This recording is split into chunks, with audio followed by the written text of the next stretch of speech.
Shri Venkateswara gold తాకట్టులో ఉన్న మీ బంగారాన్ని విడిపించి కొనబడును.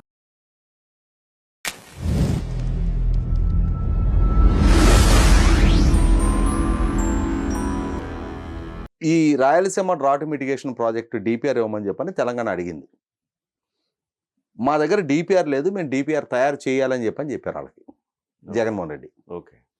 ఈ నేపథ్యంలో ఆ రోజుల్లోనే పర్యావరణ అనుమతులు లేకుండా పర్యావరణ విధ్వంసానికి పాల్పడుతూ ఈ ప్రాజెక్ట్ నిర్మాణానికి సంకల్పించారు అని చెప్పని నేషనల్ గ్రీన్ ట్రిబ్యునల్లో కేసులు ఫైల్ చేశారు తెలంగాణకి సంబంధించిన కొందరు వ్యక్తులు.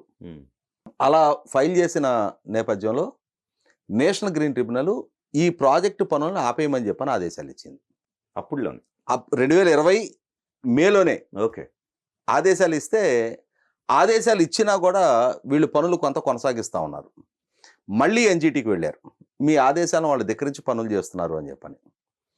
అప్పుడు ఎన్జీటీ తీవ్ర ఆగ్రహాన్ని వ్యక్తం చేస్తూ అక్కడ గనక పనులు కొనసాగించిన పక్షంలో అధికారులని ప్రాసిక్యూట్ చేస్తామని చెప్పని ఆదేశాలు ఇచ్చింది. ఓకే. అప్పుడు ఆంధ్రప్రదేశ్ చీఫ్ సెక్రటరీ ఈ పనులను మేము కొనసాగించబోవటం లేదు అని చెప్పని, ఈ పనులను ఆపేస్తున్నాము అని చెప్పని ఎన్జీటీకి రాతపూర్వకంగా అధికారికంగా అఫిడవిట్ ఇచ్చాడు. ఆ ప్రాజెక్ట్ ఆగిపోయింది. జగన్మోహన్ రెడ్డి శంకుస్థాపన చేశాడు. చేసిన కొద్ది నెలల్లోనే ఆ ప్రాజెక్టుని ఆపేసే పరిస్థితులు సృష్టించబడ్డాయి. ఆదేశాలకు తలొగ్గి జగన్మోహన్ రెడ్డి ఆ ప్రాజెక్టుని ఆపేశాడు. జగన్మోహన్ రెడ్డి హయాంలోనే జరిగింది. అదే దీంట్లో ఇంకొక కుంభకోణానికి కూడా పాల్పడ్డాడు జగన్మోహన్ రెడ్డి. ప్రాజెక్ట్ ఆపేస్తున్నాము అని చెప్పని చీఫ్ సెక్రటరీ ఎన్జీటీకి రాతపూర్వకంగా అఫిడవిట్ ఇచ్చిన తర్వాత అది ఆగిపోయిన ప్రాజెక్టే కదా. ఆగిపోయిన ప్రాజెక్టు మీద ఆ ప్రాజెక్టు పేరు చెప్పి పవర్ ఫైనాన్స్ కార్పొరేషన్ నుంచి 2023 సంవత్సరంలో 950 కోట్ల రూపాయలు లోన్ తెచ్చారు. ఆగిపోయిన దానికి ఓకే. రాష్ట్ర ప్రభుత్వం గ్యారంటీ ఉంది. అంటే కనీసం పవర్ ఫైనాన్స్ కార్పొరేషన్ అయినా సరే మేబీ రాష్ట్ర ప్రభుత్వం గ్యారంటీ ఇస్తే ఇచ్చి ఉండొచ్చు. కానీ ఆ ప్రాజెక్టు నిర్మాణం జరుగుతుందా లేదా, ఆ ప్రాజెక్టుకి అనుమతులు ఉన్నాయా లేవా, ఆ ప్రాజెక్టు డిపిఆర్ ఏంటి వెరిఫై చేసుకోవాలి కదా. ఏమీ చేసుకోకుండానే పవర్ ఫైనాన్స్ కార్పొరేషన్ కూడా 950 కోట్ల రూపాయలు లోన్ ఇచ్చింది. సరే, లోన్ ఇచ్చారు.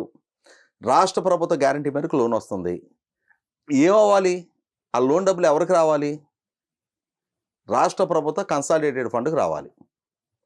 వచ్చిన తర్వాత రాష్ట్ర ప్రభుత్వం ఆ ప్రాజెక్టుకి ఖర్చు పెట్టుద్దా, ఇంకే ప్రాజెక్టుకైనా ఖర్చు పెట్టుద్దా, ఇంకేదైనా అవసరాలకు మళ్లించుకుంటుందా అనేది రాష్ట్ర ప్రభుత్వ డిస్క్రిప్షన్. అది వాస్తవంగా ఆ ప్రాజెక్టు పేరిట లోన్ తెచ్చినప్పుడు ఆ ప్రాజెక్టు కోసమే ఖర్చు పెట్టాలి.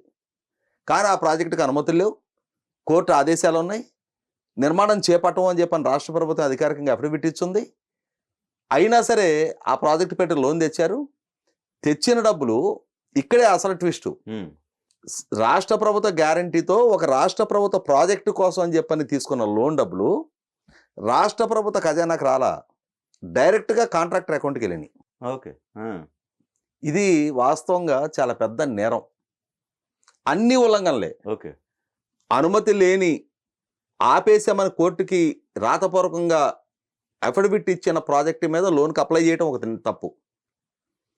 కేంద్ర ప్రభుత్వ సంస్థ పవర్ ఫైనాన్స్ కార్పొరేషను ఇటువంటి ప్రాజెక్టు పేరిట లోన్ శాంక్షన్ చేయడం ఒక తప్పు. సరే, మనకి దానవీర స్వరకరణలో మైసభ భంగపాటు తర్వాత దుర్యోధనుడు డైలాగులు ఉంటాయి కదా, చేసి తిమేపో ఎలా పరిహసించవాలి అని చెప్పని. అలాగే ఇక్కడ కూడా సరే లోన్కి అప్లై చేసి రేపో, సరే వాళ్ళు లోన్ శాంక్షన్ చేసి రేపో, ఆ శాంక్షన్ చేసిన డబ్బులు రాష్ట్ర ప్రభుత్వ బడ్జెట్కి రావాల్సింది రాలేదే పో, దాన్ని డైరెక్ట్గా కాంట్రాక్ట్ అకౌంట్కి ఎట్లా మళ్ళిస్తావు?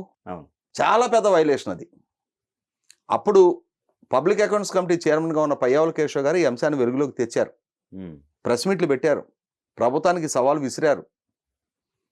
మరి ఎందుకనో ఇప్పుడు ఈ ప్రభుత్వం దాని విషయంలో కనుక కొంచెం మూలాల్లోకి వెళ్ళి విచారణ చేపిస్తే చాలామంది లేచిపోతారు వాళ్ళ పదవుల్లో నుంచి.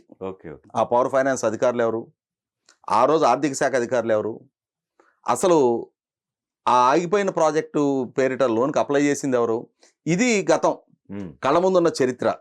ఇది ఎప్పుడో ఒక 50 ఏళ్ళ నాడో 100 ఏళ్ళ నాడో జరగల, జనాల మస్తిష్కంలో నుంచి చెరిగిపోయింది అనుకోవడానికి. అంతా కలుపుకున్నా కూడా 4 సంవత్సరాల క్రితం నాటి చరిత్ర ఇది. అటువంటిది ఇవాళ జగన్మోహన్ రెడ్డి గారి ప్రభుత్వం అంటే ఇవాళ రేవంత్ రెడ్డి గారి ప్రభుత్వం చంద్రబాబు నాయుడు గారు మాకు హామీ ఇచ్చారు అని చెప్పని అవును. వాస్తవంగా తెలంగాణలో Hmm. కేసీఆర్ గారికి రేవంత్ రెడ్డి గారికి మధ్య జరుగుతున్న ఈ నీరు పేరిట, నీటి ప్రాజెక్టుల పేరిట, ప్రాజెక్టుల పురోగతి పేరిట, ప్రాజెక్టులకి కేటాయింపుల పేరిట, ప్రాజెక్టుల నిర్మాణానికి ప్రభుత్వాలు శ్రద్ధ కనబరుస్తున్న తీరు పేరిట జరుగుతున్న విమర్శలు ప్రతి విమర్శల నేపథ్యంలో రేవంత్ రెడ్డి గారు జగన్మోహన్ రెడ్డి హయాంలోనే ఆపేయబడ్డ ప్రాజెక్టు ఇప్పుడు చంద్రబాబు నాయుడు గారు మేము ఆపేస్తున్నాము అని చెప్పని తెలంగాణకి హామీ ఇవ్వటం ఏంటి?